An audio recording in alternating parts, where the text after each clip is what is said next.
Well, thank you so much, Dr. Sumeet, for such a knowledgeable speech. So now we have Vikas Kumar Pandey. Well, a small brief about him. He's a B.Tech engineer with 8 years of experience in IT industry, has technology manager with expertise in full stack development, Node.js, React, Android development, blockchain solution architect with deep skills in Solidity, Truffle, Web3.js, Hyperledger, smart contract development, and IBM Watson Analytics. So can we give it up for Vikas Kumar Pandey? Hello, everybody. Actually, I am more of a techie, so all the technical aspects I can explain you a little better, and I have tried to make it more of a functional end, where I don't use the typical technical stuff. How it's like the best effort I would have put across. So basically, before getting into this, is one of the video which I got introduced to, and it's a very conceptual, which will understand how the peer-to-peer things work on the blockchain, and how it is challenging the orthodox banking system, and why it's the next generation. Before getting into that video, I'll tell you, there was a revolution in technology which was called 1.0 Web 1.0. So all the Flipkarts, Amazon, what we see today, these were not the sites which was available. It was on Web 1.0 Amazon built, where we used to have only the HTML links. The images were also not able to render. It was more of like, but today we have video streaming, everything available. So then came Web 2.0 when the Facebook things happened. We have social media, we have whole across, video calling stuff and all. Now coming to blockchain, it will be revolutionizing Web 3.0, wherein there won't be any crawling, any recommendation thing. We will be decentralizing whole of the recommendation. Currently, if we have, we have AdWords thing, Google things, Google Analytics, so which we pay to subscription, and they push our specific websites and sources and resources. There's a lot of regulation per se corporations. That is why you would be hearing that government every now and then comes across and ask WhatsApp to limit the forward. What has happened today?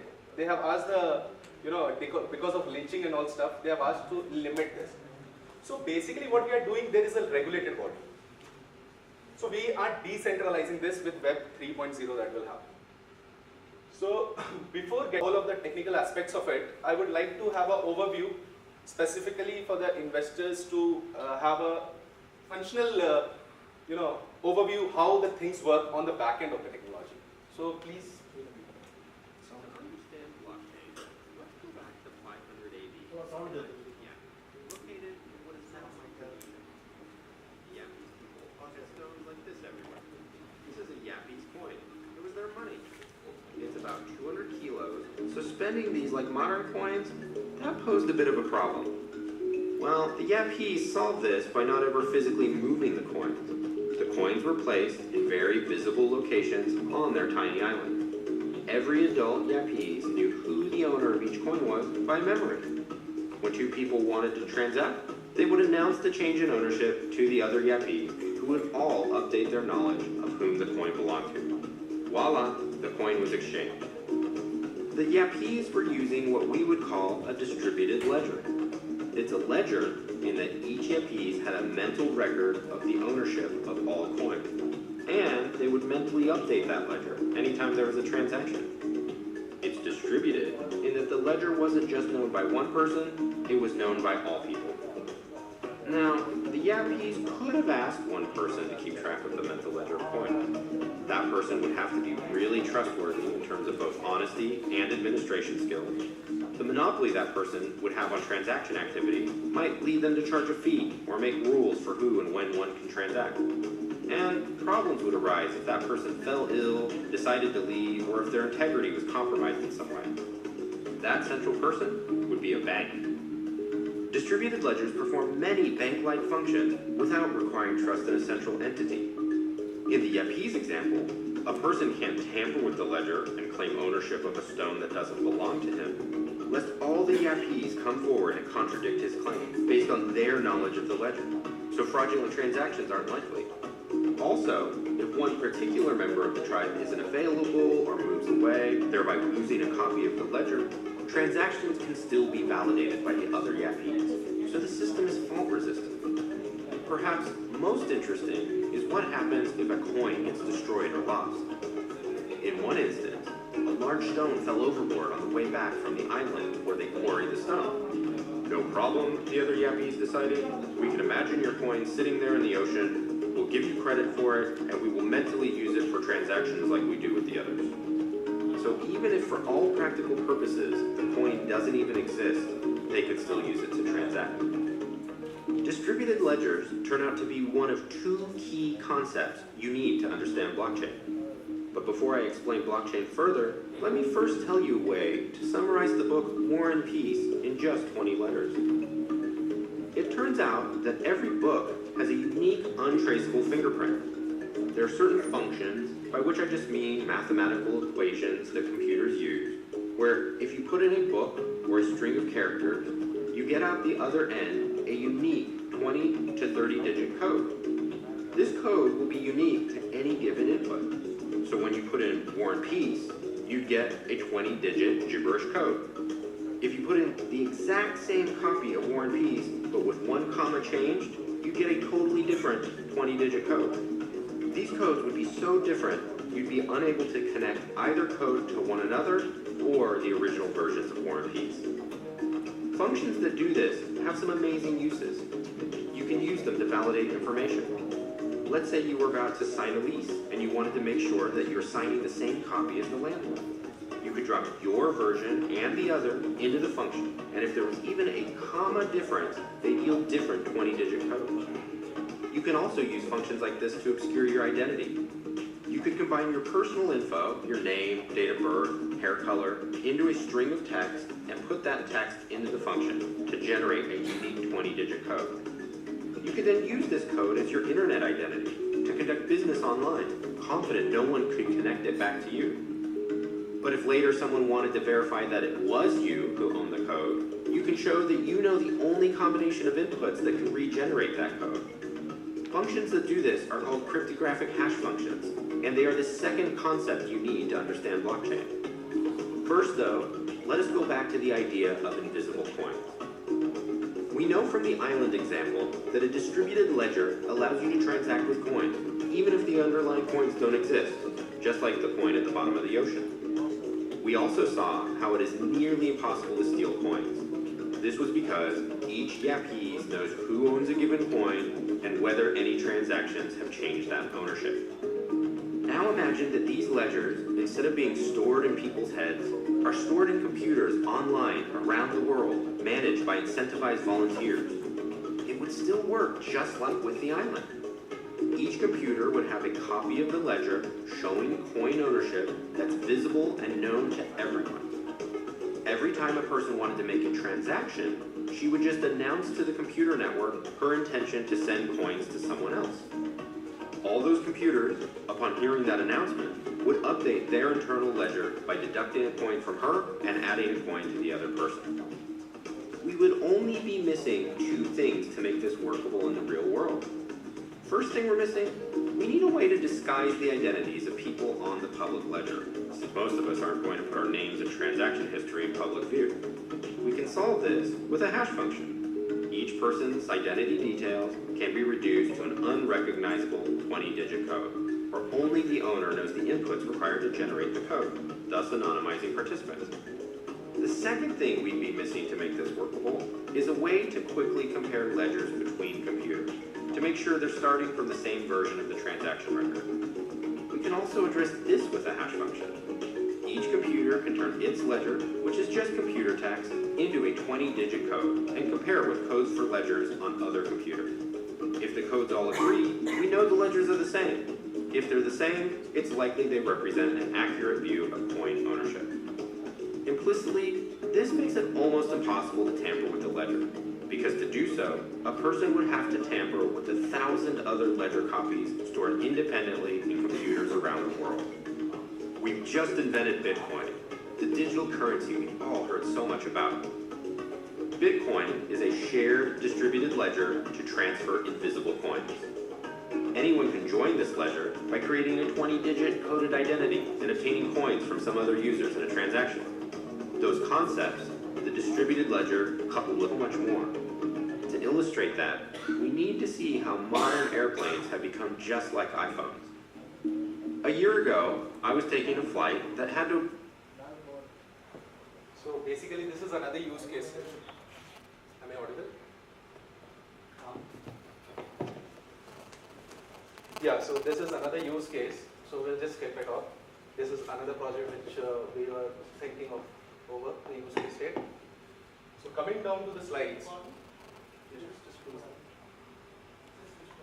So basically now you people have any issue with blockchain, so that I get to know to what level you people have understood. If any issues, I'll just answer to it, so that we have a clarity on how the things are going to work on a technical end.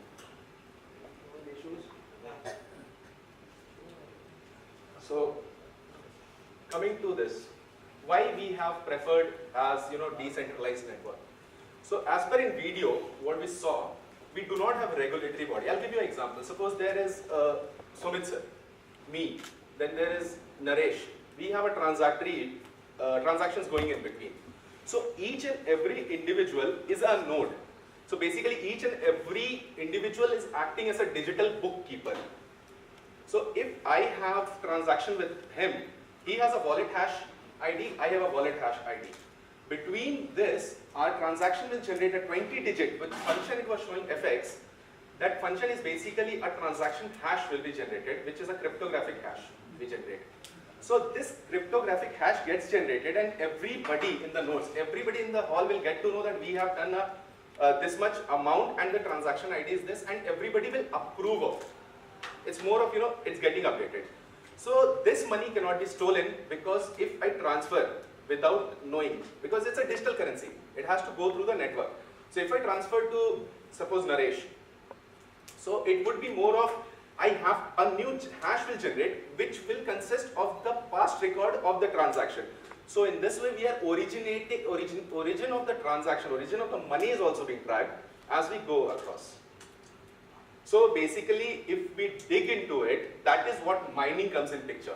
The miners, and you would have heard of, proof of work stuff. So these are the people who are intensely into solving these hashes. So coming to the decentralized network, basically it is immutable. Once a hash is generated, suppose SUMEET sir has transferred a certain amount of Bitcoin to me, the hash has been generated. Now I cannot, even if I return to him, it will generate another. It's not that a reversal of that hash or anything will happen. What transaction has happened, it will always be in the ledger record of each and every person's ledger. Just think that you people, everybody is a bookkeeper virtually. And whole network is running on a virtual, EVM we call, Ethereum virtual machine. So the other word is corruption and tamper. Since we know the origin of money, we can always track down to the origin. And corruption free, because every hashes, every transaction record exists on the ledger, which is a decentralized, which everybody has access to. So if you need to dig into it, you are basically, if you are digging into it, you are the people who are called miners.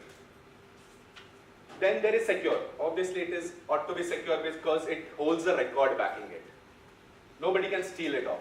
Unless until everybody has a wallet hash, unless until they have that input of hash, the matching of hashes do not happen, nobody can ever access. I'll get into the later security part in the detail how it works. So basically this is why the blockchain is preferred and is challenging the mainstream physical currency. See, one more thing I would like to tell, what is the value of 100 rupees? Who decided it? Did we? No. It was decided by a regulated body, a government sitting over here. But how the GDP grows, who decides? It's more of that circulation of a valued by a regulatory body. But here what happened, whole of the globe is working as a country. It's just not single country. By the way, I would like to point out one thing, that you would be finding that GDP of India is very crawling currently. Not that expected, has challenged the expected. I'll tell you who has replaced us. And the only reason is cryptocurrency and blockchain implementation. These are the third worlds. Malta, Buenos Aires, European islands. These are the people who have done it. I'll tell you, the biggest of the exchanges, biggest of the transactory body and regulatory body, you would have heard of, all are based out of these third worlds. Coinbase, Malta. You type, you Google it, it's there live on the Google. So basically, those are the countries which are making. But you see there, read their GDP in a drastically, how the cryptocurrency has contributed to their drastic, you know. So coming down to, what is Ethereum? So basically coming down to what is Ethereum? Basically Ethereum is blockchain, understand this way, it's a tree diagram. Blockchain is a technology. Bitcoin, Ethereum, these are the protocols. Blockchain is the technology and on which we build the protocols. Bitcoin is one protocol that is dedicated to Bitcoin currency only, and it is limited to Bitcoin thing. They have not created a platform along over which other people can build their own currency tokenization. So basically Ethereum is a blockchain technology and Ethereum is very, very flexible and robust and scalable. When we say this, we have a lot of things. Probably you would have come across a term called ERC20, ERC721, ERC23. So for every purpose, Ethereum has built to serve that purpose their protocols. When we say protocols, they have like, probably you people are not into coding, or else we have to follow certain protocols that function, like maximum value. That is a default Ethereum, protocols, which in our contracts, while writing our contracts, we have to follow to get it deployed on the chain.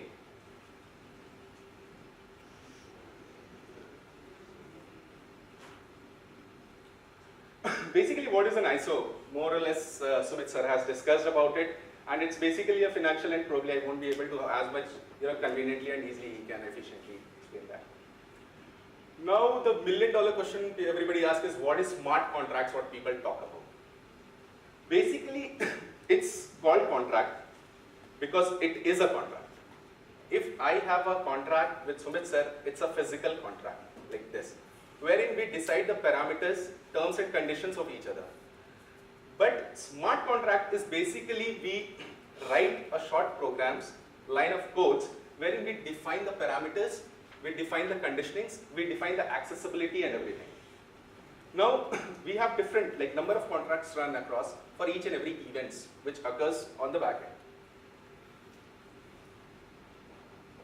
Now, these are few of the examples of smart contracts can be deployed, like digital value exchanges, wherein the family members, we can, we can transact into the Bitcoin within ourselves and all. Then there is seller. That multi-party smart contract is what Andhra Pradesh government has made a use case and implemented. Then you would be surprised to hear that Niti Aayog has completely made a dedicated department to deploy, and it's in a pilot project experimental stage. Probably you people, if know Suhas Mishra is the guy who is behind it. And they are doing the whole healthcare ecosystem based on the tokenization of the state government they are talking about. It's in a very nascent stage, on a pilot stage.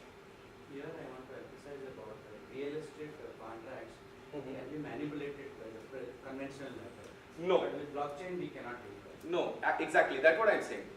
Because since we have contracts, see, I and sir have a, I have bought a plot, suppose, from him.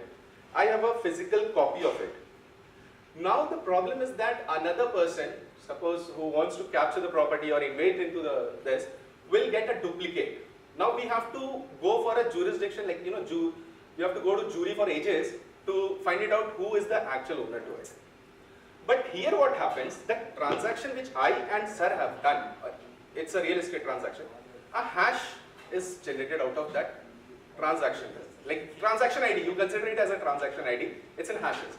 So basically the hash is generated. So now if somebody claims in the network, so everybody is updated with that hash. That hash is updated in everybody's ledger. So if somebody else cannot duplicate it. So this way we filter out the duplicacy. And there is no reason to verify only because he won't be, his contract won't even run because the first level of verification would be declined from the chain of it. Yeah. So basically, probably sir gave you one example, but HDFC, Kotak Mahindra, everybody has implemented, they have replaced Swift with RippleNet. But RippleNet has an issue that it's good at technology. RippleNet is good, but as a Ripple coin, I'm not an investor, to be very frank enough. So I don't know about the ripple thing. Now coming to ERC20. Basically, as I told you before, ERC20 is number of protocols which we have to follow while doing the smart contract coding. So it's basically not a form of technology or anything. It's like maximum value of token to be generated has to be called by the specified class. So we have different compliances, basically compliance by the rule of Ethereum network to deploy. Then the ERC20 in a nutshell is basically giving anyone. Why ERC20? ERC20 is a dedicated platform for crowdfunding. ERC20 is one of the dedicated, like how we have 721 for gaming. So major 90% of funding and ICO raised are on ERC20. Now why we chose ERC20? Because first of all, let me tell you very clearly, anyone who deals very intensely on ICOs, give me 3 examples wherein ERC 721 or ERC other protocols have got listed in top 3 exchanges. No, feel free to Google also, no problem. Because the protocols, they have a dedicated chain concepts which they have implemented. So ERC20 is a compliance to interact within the tokens. So that is a basic reason why every merger of the crowd sale is built on ERC20. Now coming to the tech audit report, these are the three attacks. These are the testing tools. Before this, I'll tell you how our encryption has worked. Basically, it cannot be drawn. I'll tell you. For example, a Facebook login, when we do it with passwords. Now, if you heard of imgur.com, it's a stream video. What that does, when you set your password, you won't believe, it saves your password in text, plain text in the database. Then you get to next level, there is encrypted password, wherein the company saves your password in an encrypted form.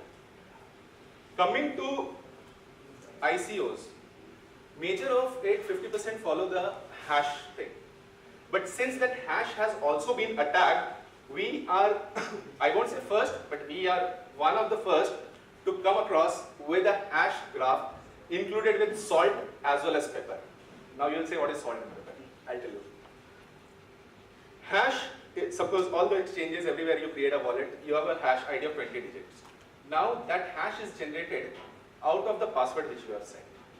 It's set of, I'm talking about wallet, don't confuse it with transaction. Your personal wallet.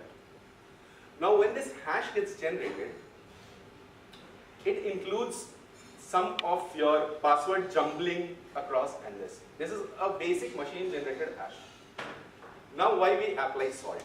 Now salt is a specific prefix which we can put it as a suffix which we add to, which a hacker should know it before if he runs his algorithm to have a permutation combination check across. Then what is pepper will say? Pepper is basically add on to it. It's another level. It's like you see, hash is one, over it it's wrapped on salt, then over it it's wrapped on pepper. So pepper is basically, we are adding a random alphabet which is chosen by machine itself. We are not. So whole of these salt pepper encryption we have coded it, which takes care of whole of this. Where it's tough for the hacker to get into your, because he has to penetrate number of layers. In security, Naresh is a security expert from Deloitte. He has joined us from Australia today. So he knows, the more layer we build, the tougher the hackers get to their work done. So the spending will be so much more that they won't be getting any output after getting it. Now tech audit. Basically these are few of the tests which I'll tell you what we do in. Re-entrancy attack. This was, all these were actually deployed and tested on our smart contracts. We have a number of tools. You can check it on basically securify.ch. There is this tool. Then there is, I don't know how you will pronounce it, OYENTE, Oente. That is basically specifically for developers which we intensely use. So these are the tools which takes care of smart contracts and it's like open source. It's like a lot of people, testers, developers working parallelly and doing number of penetration on your contract to make it a failure. If you pass those through, that's the basically benchmark for us. So it has passed all those three. The re-entrancy attack we tested is basically the duplication check we do. A transaction, if Sumit sir is doing to me, the relative hash generated to the transaction has to be matched. Then there is over and underflow. So basically, this is for wallet as well as transaction which we do. Over and underflow is basically the hash graph is specific 20. So there shouldn't be an underflow or overflow. As well as we do it for the 0 to 256 which we have defined on our values. By the way, one I'll tell you, it's a, if anybody asks, you have Aleef coin, what is its decimal? So this is a technical, just tell them it's a 4 decimal. So basically, over and underflows take care of that required specifications if they have no bug is to be found. Suppose they have incomplete transaction hashes or overflow of transaction hashes or the balance in the wallet also be tested. That if balance is not that much how much they are relying, it will be declined automatically. So these are the tested which we have done. Then replay attack. Replay attack is basically copying, cloning. The cloning shouldn't be there. Like Sumit said, transacted twice, so it should come twice. It should not be replay attack. Like once he's doing, there is no mirror to be. So these are the attacks. Then short address attack, as I told, it's basically a part of over and underflow, which we do short address basically for the match of the wallet on the chain. Then we have reordering attack. Reordering attack is basically preferred by these hackers to whom you have, somehow they have got access to any of the wallet address. So what they do, they try to get back into your transactions ID and all. So this is a foolproof and minimal what, this is the maximum requirement. And it's not ERC20 compliance, I'm telling you, it was, we went ahead and made it a foolproof security plan out of it. The other part is just not Aleef. Any ICO you invest, you should keep these checklist. So overall, code is well commented. Since the launch is on 25th, so on 25th you will be finding our GitHub repository. You can go there, you can verify our contracts. Feel free to pinpoint to it. Feel free, no problem. You have a whole lot of life. That is how we built Ethereum. We left it in public domain. So it will be there. Our major motive is basically to make more and more functions visible to public. The owner should get more and more transactions ID, the volumes and everything. So basically we have taken care of all these points and all these major aspects contribute to your funds being securely into your